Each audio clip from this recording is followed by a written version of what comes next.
नमस्कार मित्रांनो, मी अबुज Patil, MPSC, जी-एस bye अबुज Patil या ऑनलाईन लर्निंग प्लॅटफॉर्मवरती तुमचं मनःपूर्वक स्वागत करतो. आपण उद्योग निरीक्षक जी गट क मधील पोस्ट आहे, कंबाईन परीक्षेमधील उद्योग निरीक्षक पदासाठी जो मुख्य परीक्षेचा अभ्यासक्रम आहे, त्यासाठी बॅच सुरू केलेली आहे. आणि त्यामध्ये आपण भारतातील औद्योगिक धोरण हा जो पहिलाच पॉइंट होता, की त्या विशेष पदासाठीच्या अभ्यासक्रमामधील औद्योगिक धोरणं पाहत असताना आपण यापूर्वी भारताचे औद्योगिक धोरणाची पार्श्वभूमी पाहिली आहे, उद्योगाची पार्श्वभूमी पाहिली आहे आणि त्याच्यानंतर 1948चं औद्योगिक धोरण, 1956चं औद्योगिक धोरण, त्यामुळे झाले परिणाम. 1956च्या औद्योगिक धोरणामुळे काय परिणाम झाला होता, तर मोनोपोली निर्माण झाली होती उद्योगामध्ये. उद्योगांचं वर्गीकरण 3 गटामध्ये करण्यात आले होतं. अ, ब आणि क ह्या 3 अनुसूचीमध्ये उद्योगांचं वर्गीकरण करण्यात आलेलं होतं आणि क अनुसूचीमध्ये जे उद्योग होते त्यांच्यासाठी गव्हर्नमेंटकडून परवाना घेणं आवश्यक होतं. त्यामध्ये उद्योग स्थापन करायचा असेल तर. मग उद्योग स्थापन करण्यासाठी त्या वेळेमध्ये किंवा त्या गट किंवा अनुसूची क मधील उद्योगासाठी मोठ्या प्रमाणामध्ये राजकारण झालं आणि राजकारण झाल्यामुळे काही उद्योग समूहाची भारतामध्ये मोनोपोली निर्माण व्हायला सुरुवात झाली. मोनोपोली निर्माण व्हायला सुरुवात झाल्यामुळे काय झालं, की मग काही उद्योग फक्त काही उद्योगाकडे त्या ह्याची स्थापन करण्याची मुक्तदारी निर्माण झाली. मग इतर जे उद्योग होते त्यांचा ही जी मोनोपोली आहे, मोनोपोलीचे जे तत्व आहे ते समाजवादी अर्थव्यवस्थेमध्ये अभिप्रेत नाहीये. ते समाजवादी अर्थव्यवस्थेच्या तत्वांच्या विरोधामध्ये असणारी ती तरतूद होती किंवा ती घटना होती. आणि जे 1956चं औद्योगिक धोरण होतं ते मुळातच समाजवादी समाज रचना निर्माण करण्यासाठी ते जाहीर करण्यात आलेलं होतं, घोषित करण्यात आलं होतं. मग हे धोरण 1956चं घोषित केलं. त्याच्यानंतर मग या मोनोपोलीला किंवा ज्या मक्तेदारीला नियंत्रित करण्यासाठी 1969 साठी एक कायदा आणला गेला. तो होता एम-आर-टी-पी ॲक्ट. ज्या एम-आर-टी-पी ॲक्टनुसार मग तिथून पुढे होणाऱ्या मोनोपोलीला निर्बंध घातले गेले. निर्बंध घातले गेले त्याच्यानुसार 1970 साली, 1973 साली धोरणं जाहीर करण्यात आली आणि ते मोनोपोली संदर्भामध्ये होती. त्याच्यामध्ये थोडे रिस्ट्रिक्शन कमी केले गेले 1973 मध्ये आणि मग जे ज्या उद्योगांची ऑलरेडी 1956 ते 1969 या कालावधीमध्ये ज्या उद्योग समूहाची मोनोपोली निर्माण झालेली होती, त्या मोनोपोलीवर नियंत्रण करण्यासाठी ज्या मोनोपोली ज्यांची निर्माण झाली होती, त्या उद्योग समूहावर नियंत्रण आणणं गरजेचं होतं. 1969च्या ॲक्टने काय केलं, की मोनोपोली इथून पुढे निर्माण होणार नाही, ही काळजी घेतली गेली. पण ज्यांची ऑलरेडी मोनोपोली निर्माण झाली, जे उद्योग समूह मोनोपोलीच्या दृष्टिकोनातून निर्माण झालेले आहेत, पुढे आलेले आहेत, त्यांच्यावर काय निर्बंध असायला पाहिजेत ते त्या ठिकाणी दर्शवण्यात आलेले नव्हते. मग त्या दृष्टिकोनातून 1977 साली एक औद्योगिक धोरण समाजवादी पक्ष जे हे होतं दृष्टिकोनातून 1977 साली औद्योगिक धोरण आणण्यात आलं आणि ते औद्योगिक धोरण आजच्या या लेक्चरमध्ये आपण कव्हर करणार आहोत. 1977चं औद्योगिक धोरण. 1977 साली काय झालं? मार्च 1977 मध्ये या ठिकाणी भारतामध्ये सत्तांतरण झालं. सत्तांतरण कशा पद्धतीने झालं तर काँग्रेस आतापर्यंत 1977 पर्यंत काँग्रेसचं वर्चस्व भारतामध्ये होतं, भारताच्या राजकारणामध्ये. त्याच्यानंतर 1977 साली जनता दलाचं सरकार याच्यामध्ये केंद्रामध्ये सत्तेत आलं आणि जनता दलाचं सरकार सत्तेत आलं आणि त्यावेळी भारताचे पंतप्रधान म्हणून मोरारजी देसाई यांनी शपथ घेतली. आता मोरारजी देसाई यांच्या एक वैशिष्ट्य सांगतो यांच्या पदासंदर्भामध्ये. भारतामधील सर्वाधिक वयोवृद्ध पंतप्रधान म्हणून यांची गणना केली जाते. वयाच्या 80 वर्षी यांनी पंतप्रधान पदाची शपथ घेतली होती आणि मग हे जनता सरकार मार्च 1977 मध्ये मोरारजी देसाई यांच्या नियंत्रणामध्ये हे सत्तेत आलं आणि मग त्यावेळी ज्या भारताचे उद्योग मंत्री या पदाची जबाबदारी दिली गेली त्या ठिकाणी समाजवादी नेते जॉर्ज फर्नांडिस. आता जॉर्ज फर्नांडिस यांचा जर इतिहास बघायचा झाला तर सर्वात मोठा रेल्वे संप या व्यक्तीने घडवून आणला होता. खूप मोठं व्यक्तिमत्व होतं आणि त्यावेळी त्यांच्यावरती उद्योग मंत्रालयाची जबाबदारी देण्यात आलेली होती या जॉर्ज फर्नांडिस यांच्यावरती. आणि मग या जनता दलाच्या सरकारने जी औद्योगिक धोरण होतं त्या औद्योगिक धोरणाची घोषणा डिसेंबर 1977 मध्ये केली. हे या ठिकाणी अशा पद्धतीने होतं. आणि या औद्योगिक धोरणामध्ये कोणत्या घटकांना प्राधान्य दिलं गेलं तर या ठिकाणी तुम्हाला लक्षात येईल की या 1977च्या औद्योगिक धोरणामध्ये जे लघु उद्योग आणि कुटीर उद्योग जे होते त्यांच्या विकासावर प्राधान्य दिलं गेलं. त्यांचे वैशिष्ट्य काय काय आहेत ते तुम्हाला या ठिकाणी एक आपण तुम्हाला व्यवस्थितपणे समजून सांगण्याचा प्रयत्न करतो. एक गोष्ट लक्षात ठेवायची की 1977चं ज्यावेळेस औद्योगिक धोरण घोषित केलं गेलं त्यावेळी जनता दलाचं सरकार होतं, हे नॉन काँग्रेस सरकार होतं. मोरारजी देसाई पंतप्रधान होते आणि उद्योग मंत्री हे जॉर्ज फर्नांडिस होते. डिसेंबर 1977 मध्ये हे औद्योगिक धोरण घोषित केलं गेलं. मग आता याची वैशिष्ट्य काय काय आहेत पहा या ठिकाणी लक्षात ठेव. पहिलं वैशिष्ट्य आहे या ठिकाणी लघु व कुटीर उद्योगांच्या विकासावर भर देण्यात आला. बरोबर आहे ऑब्व्हियसली, कारण मोठ्या उद्योगांची मोनोपोली उद्योगामध्ये मोनोपोली निर्माण झाली होती ते कमी करण्यासाठी या ठिकाणी आणि मोनोपोली निर्माण झाल्यामुळे काय झालं होतं की ते उद्योजक जे ठरवतील त्यांच्याच अनुषंगाने रोजगार उपलब्ध होत होता. म्हणजे त्यांच्याच अंतर्गत असणाऱ्या लोकांना तो रोजगार दिला गेला. आणि भारतामधील जे असंख्य जी लोकसंख्या होती त्यांना या ठिकाणी ती लोकसंख्या बेरोजगारच राहिली आणि त्यामुळे भारताचा विकास हा 3 ते 4% पुढे गेलाच नाही, कधीच गेला नाही 1973 पर्यंत. आणि हे 1991 पर्यंत ही तीच स्थिती होती. पण 1977च्या धोरणानुसार या ठिकाणी त्या भारतातील इतर जे ग्रामीण लोकसंख्या होती त्या लोकसंख्येला रोजगार उपलब्ध करून देण्यासाठी या ठिकाणी लघु व कुटीर उद्योगांना या ठिकाणी त्यांच्या उद्योगांच्या विकासावर भर दिला गेला. त्याच्यानंतर त्यांच्या विकासाचे प्रयत्न सुद्धा मोठ्या प्रमाणामध्ये केले गेले. पुढे होतं वैशिष्ट्य होतं मोठ्या उद्योग जे होते त्यांच्यावर काही त्यांच्या कार्य आणि त्यांच्या उद्योगावरती काही प्रमाणामध्ये निर्बंध लादले गेले. ते काय काय होते ते सगळे तुम्हाला या ठिकाणी सांगणार आहे. त्याच्यानंतर जे मोठे उद्योगपती होते त्यांच्या मक्तेदारी विरुद्ध जी पद्धत होती, मक्तेदारी होतं त्यांच्या विरुद्ध कायदा केलेला होता MRTP ऍक्ट. त्या कायद्याचा मोठ्या प्रमाणामध्ये वापर या 1977च्या धोरणानुसार करण्यात आला किंवा तिथून पुढे तो केला जाऊ लागला त्यांची मक्तेदारीवरील त्यांचे जे परिणाम आहेत ते कमी करण्यासाठी. त्याच्यानंतर होतं सार्वजनिक क्षेत्राचा विस्तार करण्यात आला. बरोबर आहे, कारण इथं मक्तेदारी ही कमी करायची असेल तर सार्वजनिक क्षेत्राचा विस्तार हा करणं अपेक्षित होतं. म्हणजे खाजगी क्षेत्राचं जर वर्चस्व कमी करायचं असेल तर सार्वजनिक क्षेत्राचा म्हणजे सरकारचं वर्चस्व असणारे उद्योग मोठ्या प्रमाणामध्ये स्थापन करणं गरजेचं होतं. किंवा जे आजारी उद्योग आहेत ते आजारी उद्योग हे सरकारकडे घेणं अपेक्षित होतं किंवा त्यांच्यावरती काही ना काही निर्बंध लादणं गरजेचं होतं. आणि मग सार्वजनिक क्षेत्राचा विस्तार हा या परकीय ज्या आपलं 1977च्या औद्योगिक धोरणानुसार करण्यास सुरुवात करण्यात आली. त्याच्यानंतर पुढे होतं परकीय औद्योगिक सहकार्याचा संकोच करण्यात आला. संकोच म्हणजे काय की परकीय भांडवल होतं, परकीय गुंतवणूक होती, या गुंतवणुकी किंवा त्यांचं जे परकीय लोकांचं जे सहकार्य भारतीय उद्योगामध्ये होतं त्यांच्यावर निर्बंध घातले गेले. काही प्रमाणामध्ये ते कमी केलं गेलं. म्हणजे संकोच म्हणजे काय, कमी करणे, तो संकोच केला गेला. आजारी उद्योगाबाबत धोरण स्पष्ट केलं गेलं. काही प्रमाणामध्ये आजारी उद्योगासंदर्भामध्ये काही तरतुदी केल्या गेल्या. कामगार व्यवस्थापन संबंध. आता कामगार व्यवस्थापन संबंध काय की कामगारांचा उद्योगाच्या मॅनेजमेंटमध्ये समावेश केला जावा अशा प्रकारच्या काही तरतुदी या ठिकाणी केल्या गेलेल्या होत्या. 1977चं औद्योगिक धोरण व्यवस्थितपणे लक्षात घ्या, महत्वपूर्ण आहे. परीक्षेच्या दृष्टिकोनातून यावरती मी तुम्हाला सांगितलं याच्या अगोदरही सांगितलं की 1956चं औद्योगिक धोरण असेल, 1977चं औद्योगिक धोरण आहे आणि 1991चं औद्योगिक धोरण. याच्यावरती प्रश्न जास्तीत जास्त विचारले जाण्याचे चान्सेस आहेत, म्हणून याला IMP करून ठेवायचं आहे. या गोष्टी याची ही वैशिष्ट्य होती. मग आता एक एक वैशिष्ट्य आपण या ठिकाणी पाहूया. आता पहिलं वैशिष्ट्य या ठिकाणी काय की लघु व कुटीर उद्योगांच्या विकासावर या ठिकाणी भर दिला गेला होता. बरोबर आहे.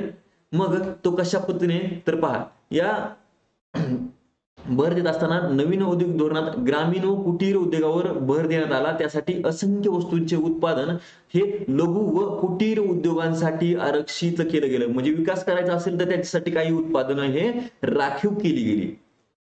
कारण जर काही स्पेसिफिक काही उत्पादन होती त्याच्यामध्ये जवळपास 800 ते 900 उत्पादन होती आणि त्यांच्या उत्पादनाचा जो मक्तेदारी होती ती लघु व कुटीर उद्योगांकडे देण्यात आली होती. त्यांच्या व्यतिरिक्त मोठ्या उद्योगांना त्याच्यामध्ये उत्पादन करता येणार नव्हतं. अशा प्रकारची तरतूद ही 1977च्या औद्योगिक धोरणाने केली गेली. आणि याच लघु उद्योगांचा विकास करण्यासाठी लघु उद्योगांचं वर्गीकरण केलं गेलं.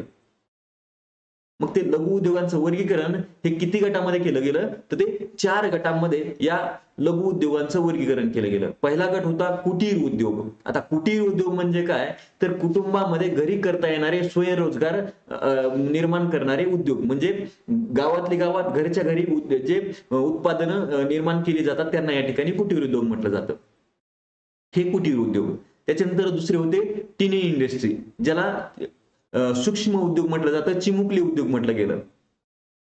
1971च्या जनगणनेनुसार 50,000पेक्षा कमी लोकसंख्या असलेल्या गावामध्ये त्याचबरोबर 5 लाख रुपयापेक्षा कमी भांडवली गुंतवणूक असणारे उद्योग म्हणजेच हे टिनी इंडस्ट्री याला म्हटलं गेलं, सूक्ष्म उद्योग याला म्हटलं गेलं. लक्षात ठेवायचंय 50,000पेक्षा कमी लोकसंख्या असणारं गाव, त्या गावामध्ये स्थापन झालेले उद्योग आणि त्यांचं भांडवल जर विचारलं गेलं तर ते भांडवल होतं 5 लाखापेक्षा कमी, म्हणजे जास्तीत जास्त किती असेल 5 लाख रुपये. आणि यांना नाव दिलं गेलं टिनी इंडस्ट्री, ज्याला चिमुकले उद्योग म्हटलं गेलं किंवा सूक्ष्म उद्योग म्हटलं गेलं. आणि या उद्योगांना सरकारमार्फत कमी व्याज दराने कर्ज उपलब्ध करून देण्यात आलं. अशा प्रकारची तरतूद ही या 1977च्या उद्योग धोरणामध्ये करण्यात आली होती. पुढचं वर्गीकरण होतं पूरक उद्योग. आता पूरक उद्योग म्हणजे काय, की ज्या उद्योगामध्ये स्थिर भांडवली गुंतवणूक 15 लाखापेक्षा कमी आहे, अशा उद्योगांचा समावेश या पूरक उद्योगामध्ये करण्यात आलेला होता. आणि त्याच्यानंतर चौथा गट होता तो म्हणजे लघु उद्योग. आता लघु उद्योग म्हणजे काय, की ज्या उद्योगामधील स्थिर भांडवली गुंतवणूक ही 10 लाखापेक्षा कमी आहे, म्हणजे 10 लाखांपर्यंत आहे, अशा उद्योगांना लघु उद्योग म्हणून गणना केली गेली आणि त्यांचा समावेश या लघु उद्योगामध्ये करण्यात आला. 10 लाखापर्यंत लघु उद्योग, 15 लाखापर्यंत पूरक उद्योग. आणि याच्यानंतर 5 लाखापर्यंत जे उद्योग होते त्यांची 50,000च्या जे 50,000पेक्षा कमी लोकसंख्या असणाऱ्या गावामध्ये ज्यांचे उद्योग स्थापन झाले ते म्हणजे या ठिकाणी चिमुकली उद्योग, टिनी आपण म्हणतो त्यांना, टिनी इंडस्ट्रीज, सूक्ष्म उद्योग याला नाव दिलं गेलं.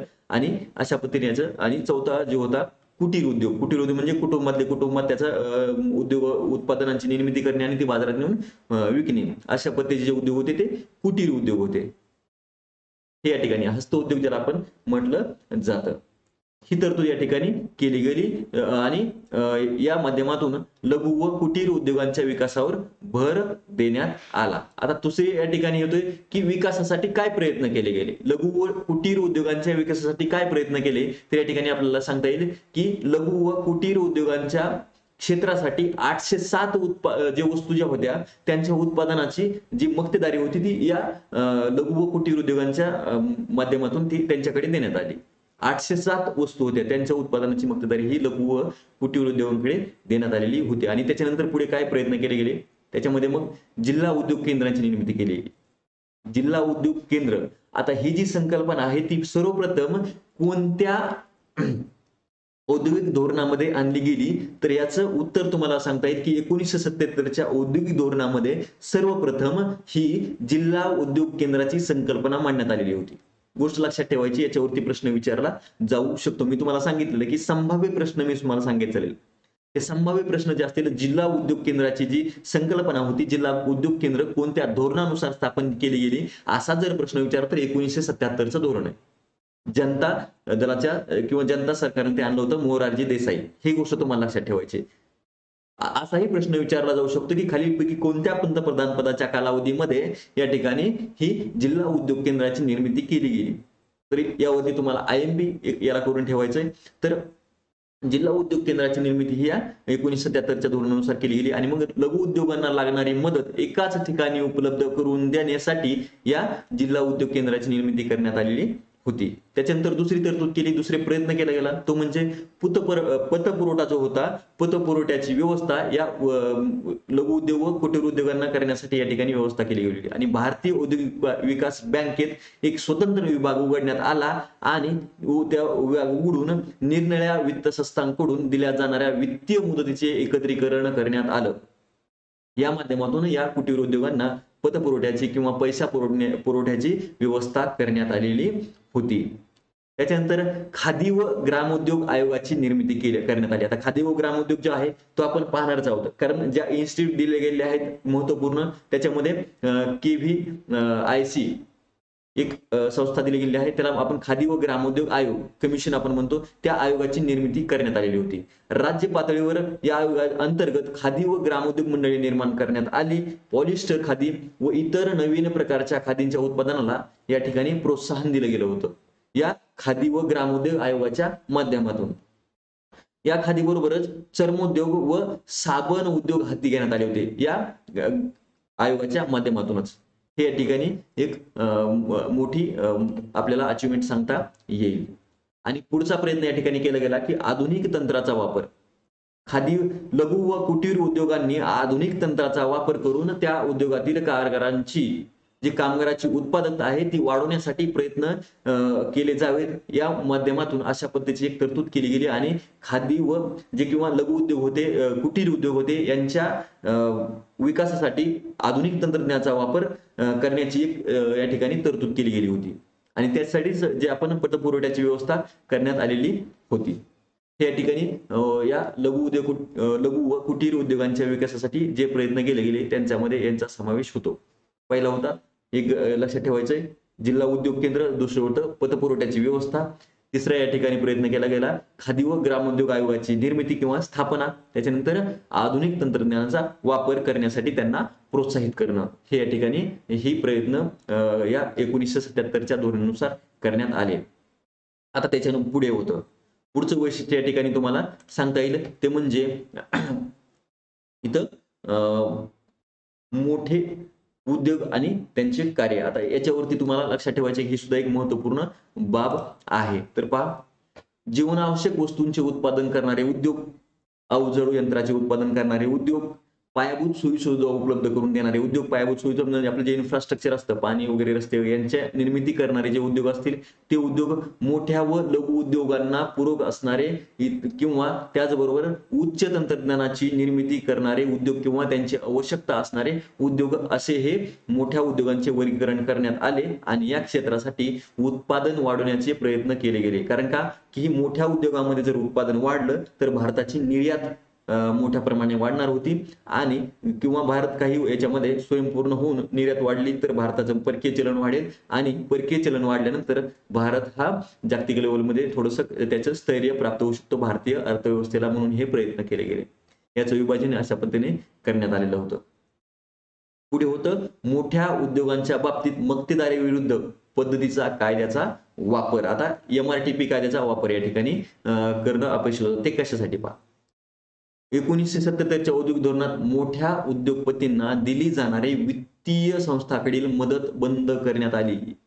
एक गोष्ट लक्षात ठेवायची, वित्तीय संस्थांना जे आपण मोनोपोली ज्यांनी निर्माण केली होती त्या मोठ्या उद्योगपतींना जी सरकारकडून वित्तीय मदत दिली जात होती औद्योगिक मदत, उद्योग उभारणीसाठी, ती मदत या औद्योगिक धोरणाने बंद केली गेली. बरोबर आहे. मी तुम्हाला सांगितलं समाज जे आपण म्हणतो की सार्वजनिक उद्योगांचा विस्तार केला गेला ते या माध्यमातून, आणि ती जी मदत होती त्यांना बंद केलेली मदत जी आहे ती लघु व कुटीर उद्योगाकडे वळवली गेली होती.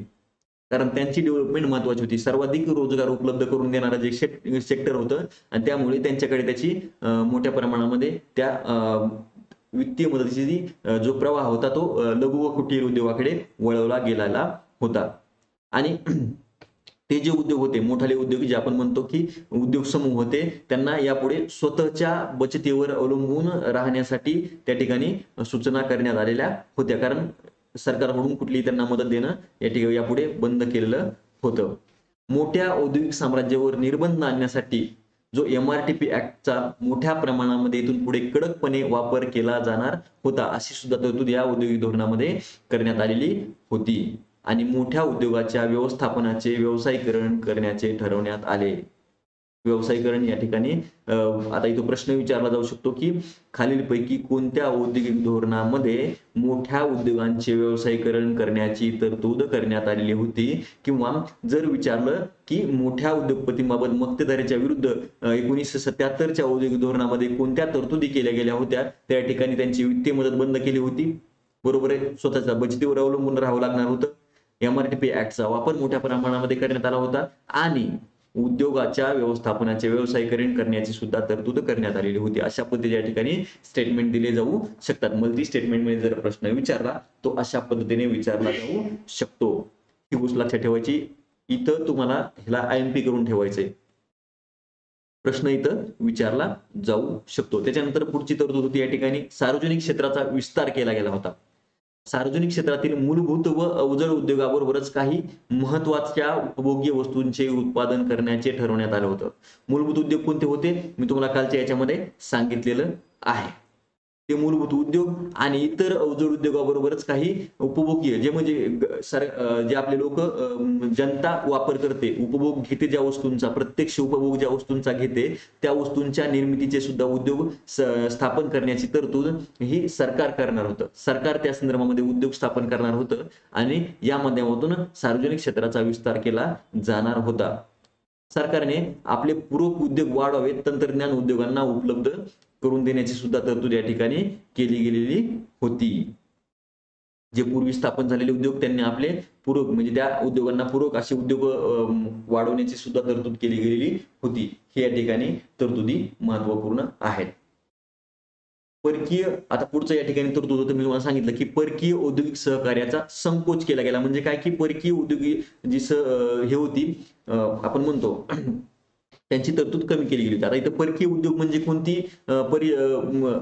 उद्योग होते तर ज्या उद्योगामध्ये भारतीय उद्योगामध्ये परकीय भांडवल आपण ज्याला FDI म्हणतो, FDI हा 40% पेक्षा कमी असेल ते उद्योग म्हणजे परकीय उद्योग आणि 40% जास्त जर गुंतवणूक असेल तर त्यांना भारतीय उद्योगाप्रमाणेच या ठिकाणी त्यांना ट्रीटमेंट देण्यात येणार होती. ज्याच्यामध्ये 40% गुंतवणूक आहे पण 40% पेक्षा कमी असेल तर ते या ठिकाणी परकीय उद्योग त्यांना स्पष्टपणे त्यांच्यावरती निर्बंध लादले होते. त्यांच्या मदतीवरती काही नियंत्रण ठेवण्यात आलेलं होतं, ते कमी केलं गेलं होतं. मग ज्या परकीय तंत्रज्ञानाची आवश्यकता भारतात उद्योगांना नाही त्याचबरोबर त्या उद्योगातील परकीय सहभाग करारांचे नूतनीकरण म्हणजे रिनोव्हेशन करण्यात आलं आणि त्यावरती निर्बंध आणले गेलेले होते. अशा पद्धतीने या ठिकाणी तरतूद केली गेलेली होती. पुढे होतं आजारी उद्योगाबाबतचे धोरण. आता आजारी उद्योग म्हणजे काय सुरुवातीला ती गोष्ट समजून घेणं गरजेचं आहे. बरोबर आहे. आजारी उद्योग म्हणजे असे उद्योग ज्यांच्यावरती कर्जाचा बोजा मोठ्या प्रमाणामध्ये झालेला आहे, ते कर्ज फेडू शकत नाहीयेत, त्या संदर्भामध्ये ते जे उद्योग आहेत ते म्हणजे आजारी उद्योग.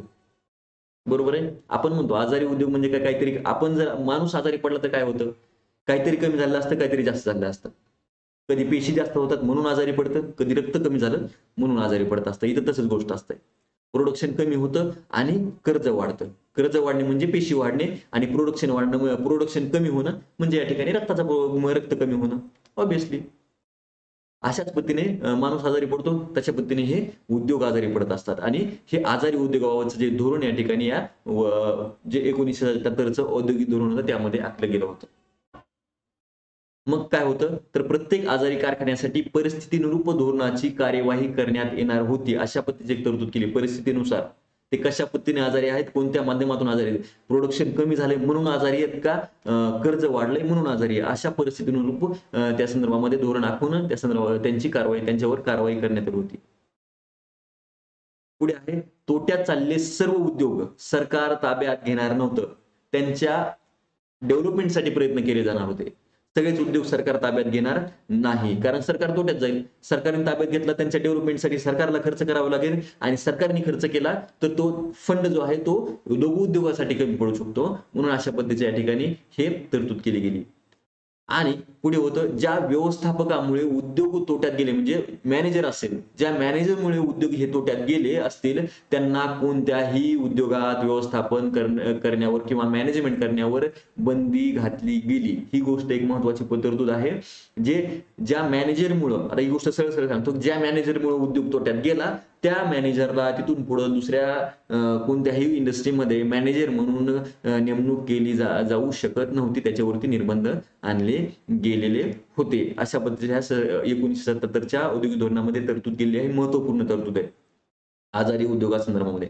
आता पुढचं आहे कामगार व्यवस्थापन संबंध. आता कामगार व्यवस्थापन संबंध काय तर पहा, कामगार जे होते त्यांचा व्यवस्थापनामध्ये म्हणजे मॅनेजमेंटमध्ये त्यांना सहभागी करून घेण्याची तरतूद या 1977च्या धोरणामध्ये केली गेलेली होती. ही गोष्ट एक महत्वपूर्ण आहे. IMP करून ठेवा. ह्याच्यावरती प्रश्न येऊ शकतो की कोणत्या औद्योगिक धोरणानुसार कामगारांना इंडस्ट्रीजच्या व्यवस्थापनामध्ये किंवा मॅनेजमेंटमध्ये सहभाग देण्यात आला, तर ती होते 1977चं औद्योगिक धोरण. हे तुम्हाला लक्षात ठेवायचं आहे. आणि याच औद्योगिक धोरणानुसार या माध्यमातून त्यांचा मॅनेजमेंटमध्ये सहभाग करून घेतला आणि या मॅनेजमेंटमध्ये सहभागी करून घेण्याच्या तरतुदीनुसार किंवा तरतुदीच्या माध्यमातून कामगार आणि ते मालक यांच्यामधील संबंध सुधारण्यासाठी प्रयत्न केले गेलेले होते. कामगारांना उद्योगाच्या व्यवस्थापनात स्थान देणे, निर्णय प्रक्रियेत सहभागी करून घेणे, त्यांना भाग भांडवल विकत देणे म्हणजे काय, शेअर्स विकत देणे, या मार्गाने कामगार व मालक यांचे संबंध मजबूत करण्यावर भर दिला गेलेला होता 1977च्या औद्योगिक धोरणानुसार. अशा पद्धतीने हे या ठिकाणी औद्योगिक धोरण म्हटलं गेलं होतं किंवा याची घोषणा केली गेलेली होती. जॉर्ज फर्नांडिस यांनी 1977 मध्ये, डिसेंबर 1977 मध्ये या धोरणाची घोषणा केली गेलेली होती. महत्वपूर्ण धोरण आहे म्हणून याच्यावरती व्यवस्थितपणे आपण स्पेशल लेक्चर घेतलेलं आहे आणि ही बॅच अशा पद्धतीने कव्हर होणार आहे.